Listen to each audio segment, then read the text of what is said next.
श्री रामदास जी नामक एक भगवान राम जी के भक्त हुआ करते थे और वो बूंदी नगर में निवास करते थे। जाति के वो बनिया थे और वर्ण धर्म के अनुसार वो अपना व्यापार करते थे और भगवत भक्ति करते थे।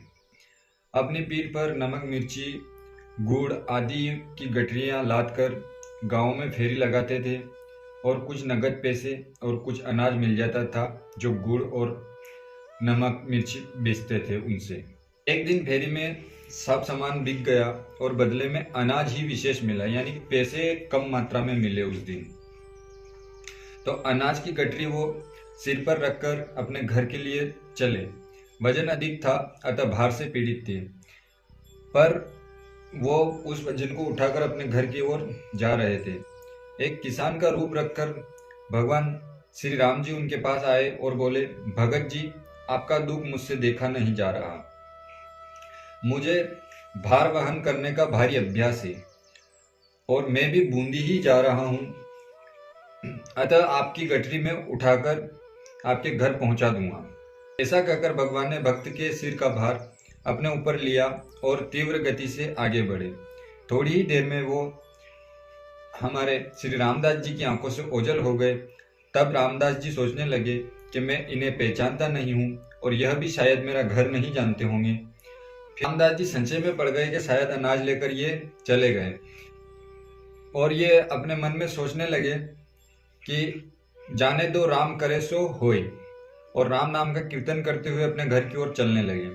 मन में इनके एक विचार आ रहा था कि घर पहुंचते ही यदि गर्म जल मिल जाए तो मैं जल्दी स्नान करके सेवा पूजा कर लूंगा और आज कड़ी पुलकाओं का भोग लगे भगवान को तो बहुत अच्छा होगा।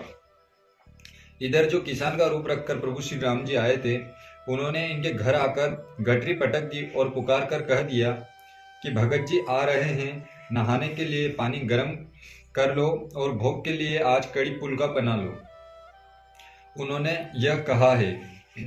कुछ देर बाद श्री रामदास जी घर आए तो देखा कि अनाज की गठरी पड़ी है और उनकी पत्नी ने कहा कि जल गर्म हो चुका है, आप स्नान कर लीजिए और कड़ी भी तैयार है। जब तक आप स्नान करेंगे तब तक पुलके भी तैयार हो जाएंगे।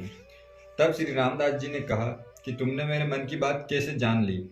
तब उनकी पत्नी ने कहा कि उस गठरी लाने वाले ने कहा था, मुझे क्या पता कि तुम्हारे मन की बात का।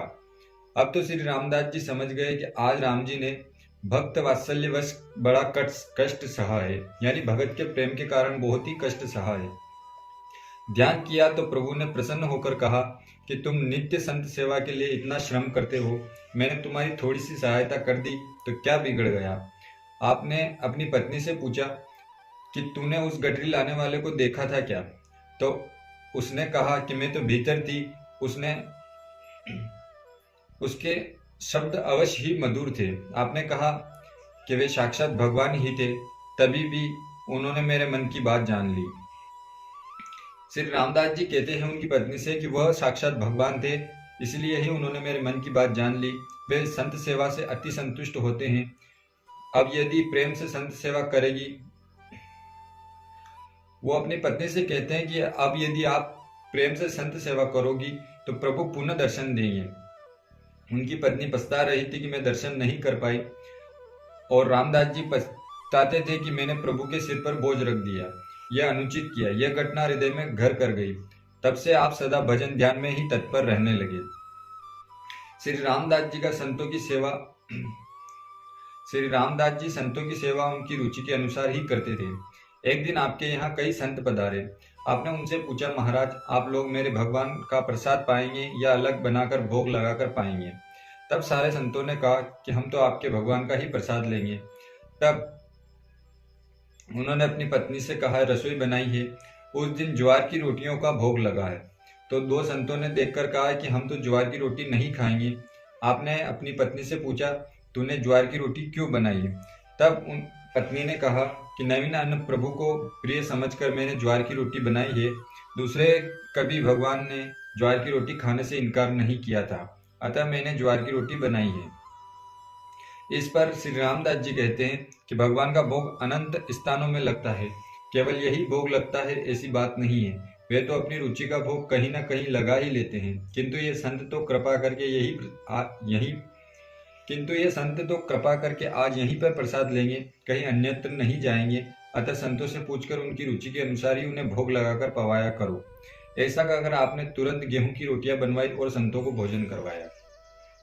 श्री रामदास जी के यहाँ अनेक साधु संतों के भोजन ने नित्य होते थे, अतः कुछ दुष्ट जनों ने यह न सह सकने के कारण राजा से शिकायत कर दी कि इस बनिया के पास अपार संपत्ति है और उसे व्यर्थ ही भंडारों में लुटाता है, आपको कर भी नहीं देता है, सबको ठगता है, अतः इसकी संपत्ति को आप छीनकर राजकोष में जमा कर लें।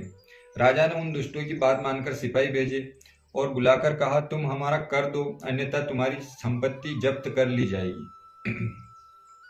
तब श्री रामदास जी ने कहा कि मेरे पास धन का संग्रह नहीं है, जो कुछ कमाता हूँ उसे संत सेवा भंडारों में लगा देता हूँ, आप मेरे घर की तलाशी ले लें, जो भी सोना चांदी हो वो आप ले लें।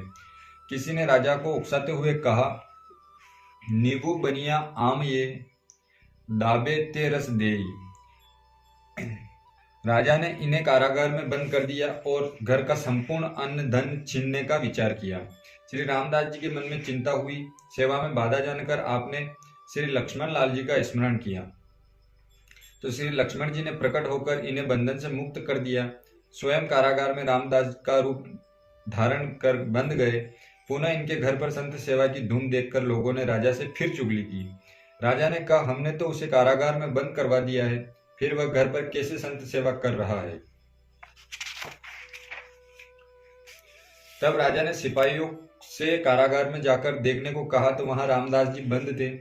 पुनः शिकायत करने वालों के साथ जाकर उनके घर पर देखा तो दोनों ही जगह पर रामदास जी थे। यह सुनकर राजा दोनों को दरबार में हाजिर करने का हुक्म दिया। दरबार में आते आते श्री लक्ष्मण जी अंतर्ध्यान हो गए।